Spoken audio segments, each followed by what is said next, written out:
사도신경하심으로 하나님께 예배를 올려드리겠습니다. 나는 전능하신 아버지 하나님, 천지의 창조주를 믿습니다. 나는 그의 유일하신 아들, 우리 주 예수 그리스도를 믿습니다. 그는 성령으로 잉태되어 동정녀 마리아에게서 나시고 본디오 빌라도에게 고난을 받아 십자가에 못 박혀 죽으시고 장사된 지 사흘 만에 죽은 자 가운데서 다시 살아나셨으며 하늘에 오르시어 전능하신 아버지 하나님 우편에 앉아 계시다가 거기로부터 살아있는 자와 죽은 자를 심판하러 오십니다. 나는 성령을 믿으며 거룩한 공교회와 성도의 교제와 죄를 용서받는 것과 몸의 부활과 영생을 믿습니다. 아멘. 오늘 하나님께서 우리에게 주신 말씀은 디도서 3장 2절, 4절에서 7절까지 말씀입니다. 아무도 비방하지 말며 다투지 말며 관용하며 범사에 온유함을 모든 사람에게 나타낼 것을 기억하게 하라. 우리 구주 하나님의 자비와 사람 사랑하심이 나타날 때에 우리를 구원하시되 우리가 행한 바 의로운 행위로 말미암지 아니하고 오직 그의 긍휼하심을 따라 중생의 씻음과 성령의 새롭게 하심으로 하셨나니 우리 구주 예수 그리스도로 말미암아 우리에게 그 성령을 풍성히 부어주사 우리로 그의 은혜를 힘입어 의롭다 하심을 얻어 영생의 소망을 따라 상속자가 되게 하려 하심이라. 아멘.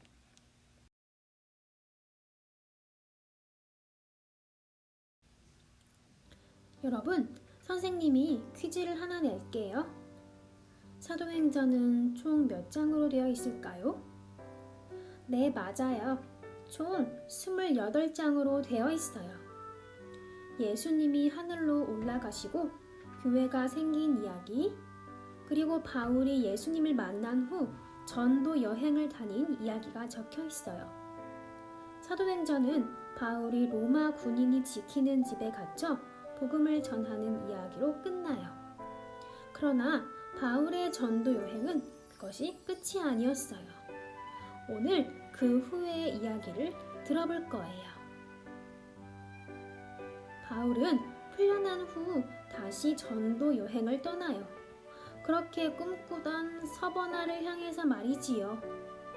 바울은 땅끝으로 여기던 서버나를 향해 전도 여행을 다니던 중에 도착한 그레데 섬에 복음을 전하게 되었어요. 기쁘게도 그곳에서 많은 사람들이 복음을 받아들였지요. 다시 서버나를 향해 떠나갈 때가 되자 바울은 디도를 남겨두어 교회와 성도들을 돌보도록 했어요. 디도는 바울에게 복음을 전해 듣고 그리스도인이 된 사람으로 유대인은 아니었어요. 오히려 유대인들이 경시하던 이방인, 헬라 사람이었답니다. 그러나 복음을 듣고 변화된 후 하나님을 사랑하는 마음과 믿음이 아주 뜨거웠던 것 같아요. 바울의 전도 여행에 함께하며 바울이 즐거울 때나 힘들 때 늘 함께했어요. 고린도 교회에 문제가 생겼을 때도 그 문제를 해결하러 바울 대신 고린도까지 달려갔던 사람이 바로 디도였어요. 바울은 이런 디도를 나의 참 아들이라고 부를 정도로 아끼고 사랑했어요. 한편 그레데 섬에는 디도가 남아서 꼭 해결해야 할 문제가 있었어요. 첫 번째는 세워진 지 얼마 되지 않은 교회를 더욱 튼튼하게 하기 위해 장로님들을 세우는 일이었어요. 하나님께서 보시기에 정직하고 올바른 삶을 사는 사람을 선택해서 교회를 위해 일하도록 하는 것이었죠. 두 번째 문제는 성도들을 보호하는 것이었어요.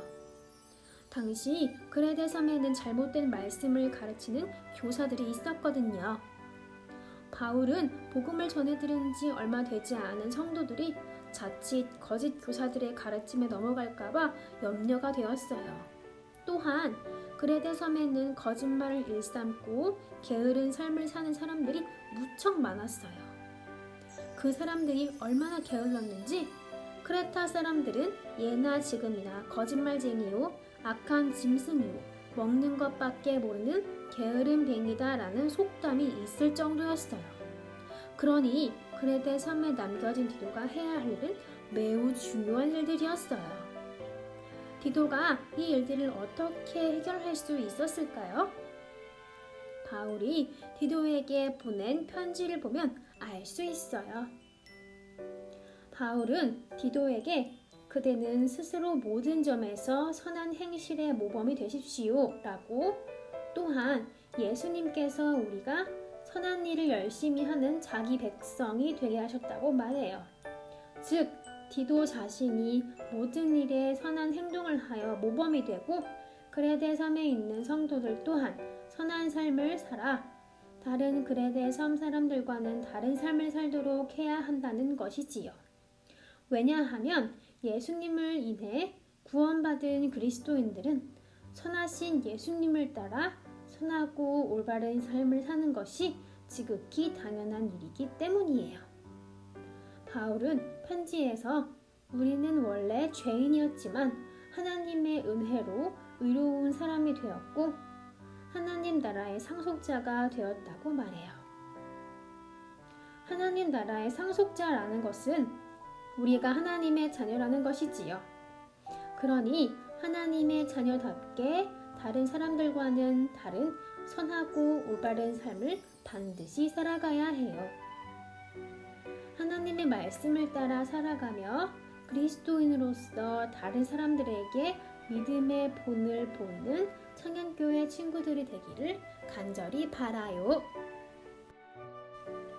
하나님, 우리의 말과 행동을 통해 하나님의 은혜와 긍휼이 드러나는 삶으로 하나님을 나타내는 청년교회 친구들이 되도록 인도해 주세요.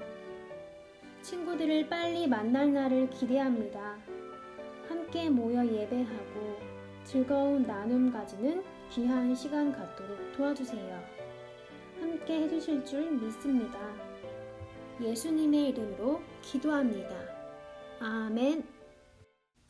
주기도문 하심으로 예배를 마치겠습니다. 하늘에 계신 우리 아버지, 아버지의 이름을 거룩하게 하시며 아버지의 나라가 오게 하시며 아버지의 뜻이 하늘에서와 같이 땅에서도 이루어지게 하소서.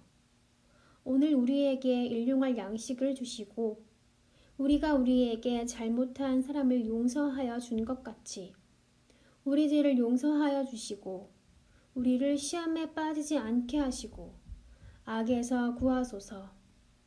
나라와 권능과 영광이 영원히 아버지의 것입니다. 아멘.